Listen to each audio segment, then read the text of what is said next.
Anyway, everyone knows they could destroy us within seconds of the opening gong. The real sport of the Hunger Games is watching the tributes kill one another. Every so often they do kill a tribute just to remind the players they can, but mostly they manipulate us into confronting one another face to face. Which means if I am no longer being fired at, there's at least one other tribute close at hand. I will drag myself into a tree and cake cover now if I could, but the smoke is thick enough to kill me. I make myself stand and begin to limp around from the wall of flames and lights up in the sky. It does not seem to be pursuing me any longer, except with the stinging black clouds. Another light daylight seems to softly emerge. Swirls of smoke catch the sunbeams. My visibility is poor. I can see 50 yards in any direction. A tribute could be easily concealed from me here. I should drop my life as precaution, but I doubt my ability will hold for long. The pain in my hands can no longer compete with that in my calf. I hate burns, have always hated them, even a small one gotten from pulling a pan of bread from the oven. It's the worst kind of pain to me, but I have never experienced anything like this. I'm so weary I don't even notice I'm in the pool until I'm ankle deep. It's spring-fed, bubbling out under the crevice in some rocks, blissfully cool.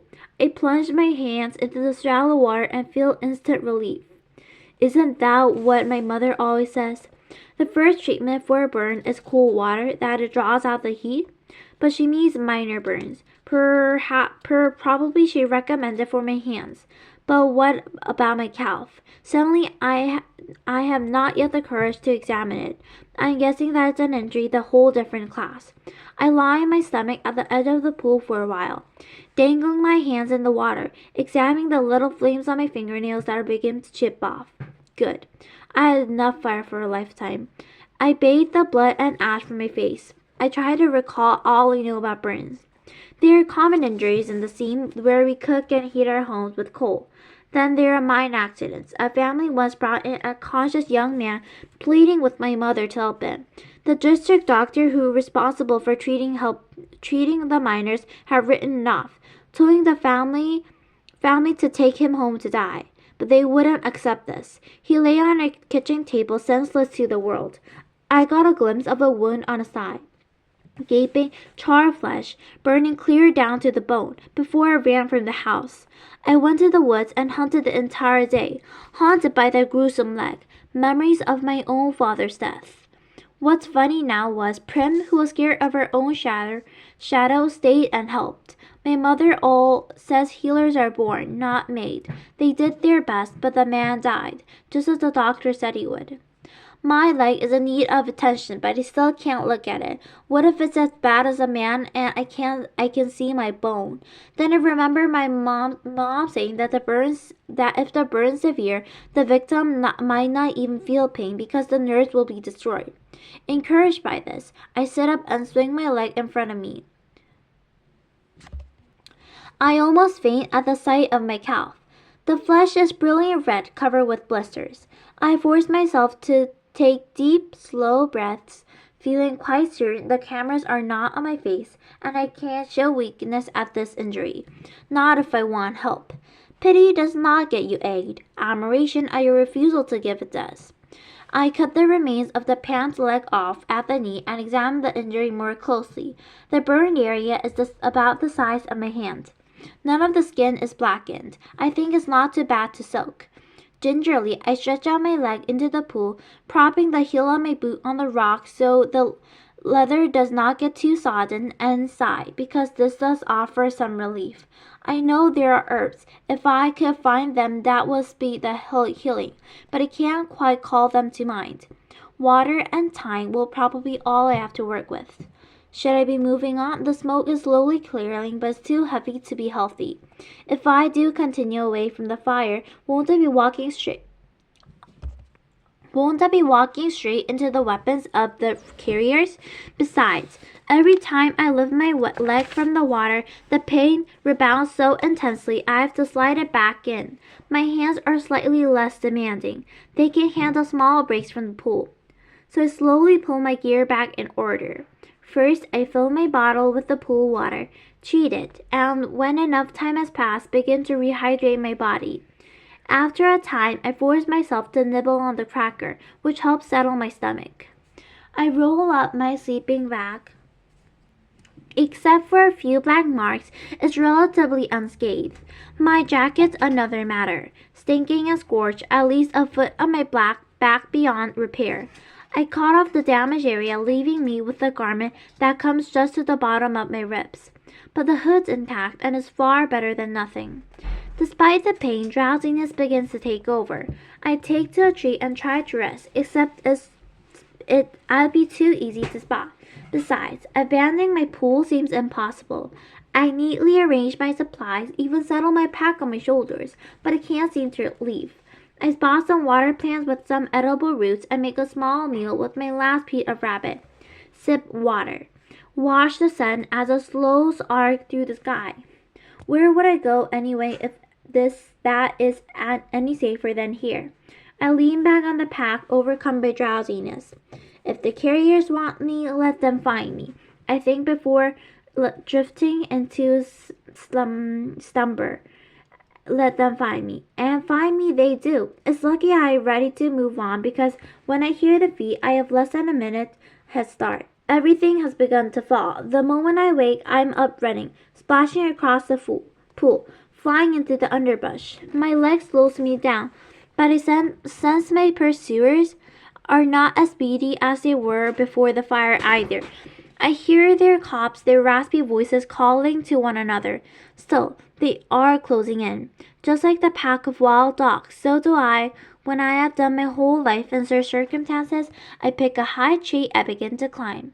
If running hurt, climbing is agonizing because it requires not only exertion but direct contact of my hands to the tree bark. I'm fast though. By the time they reach the base of the tree, I'm 20 feet up. For a moment, we stop and survey one another.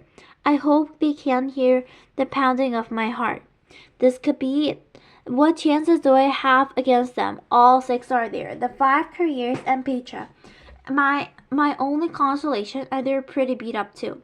Even so, look at their weapons. Look at their faces, grinning and snarling at me. A sure kill above them. It's pretty hopeless. But then something else registers. They're bigger and stronger than I am, no doubt, but they're also heavier.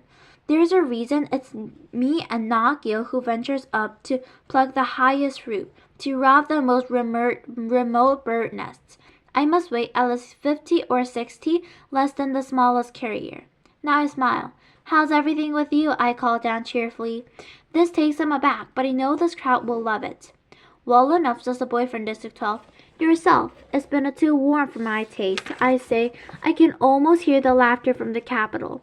The air's better up here. Why don't you come up? Come up. Think I will, says the same boy. Here, take this, Cato, says the girl from District 1 as she offers him a silver bow sheathed with my arrows. My bow, my arrows. Just the sight of them makes me so angry I want to scream at myself. At that traitor Petra for distracting me from having them. I try to make eye contact with him now, but he seems to be intentionally avoiding my gaze as he polishes his knife with the edge of the shirt. No, says Cato, pushing away the bow. I'll do better with my sword. I can see the weapon, a short, heavy blade at his belt. I see Cato time to hoist himself into the tree before I begin to climb again. Gillola says I remind him of the squirrel, the way I can scurry up in my slender limbs. Part of it's my way, but part of it is practice. You have to know where to place your hands and feet.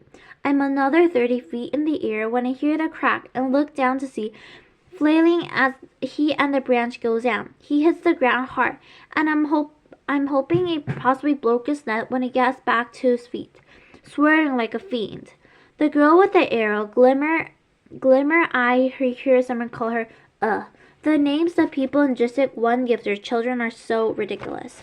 Anyways, Glimmer scales the tree until the branches begin to crack under her feet and then have a good sense to stop. I am at least 80 feet high now. She tries to shoot me, but it's immediately evident that she's incompetent with the bow. One of the arrows gets lodged in the tree near me though, and I'm able to seize it. I wave it teasingly over her head as if it's that this was the sole purpose of retrieving it, when I actually mean to use it if I ever got the chance. I could kill them, every one of them, if those silver weapons were in my hands. The carriers were grouped on the ground, and I can hear them growling conspiratorially among themselves, furious I've made them look foolish. But twilight has arrived, and their window of attack is closing.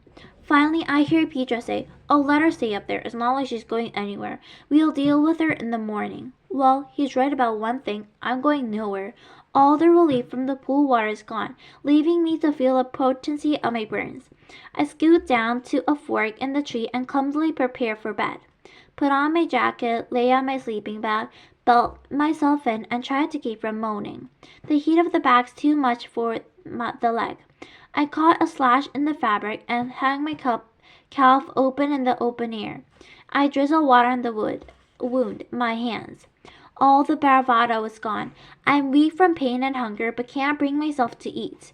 Even if I can't last the night, what will the morning bring? I stare at the foliage, trying to will myself to rest, but the burns forbid it. Burns are settling down in the night, singing lullabies to their young. Night creatures emerge. An owl hoots. The faint scent of skunk comes through the smoke. The eyes of some animal peer at me from the near neighboring tree. A possum, maybe, catching the firelight from the carrier's torches. Suddenly, I am up on one elbow. Those are no possum's eyes.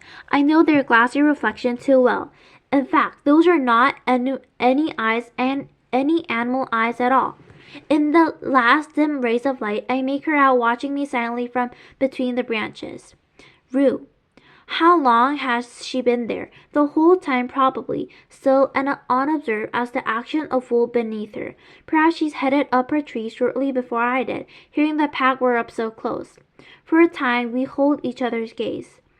Then without even rustling a leaf, her little hand slides into the open and points to someone at my head.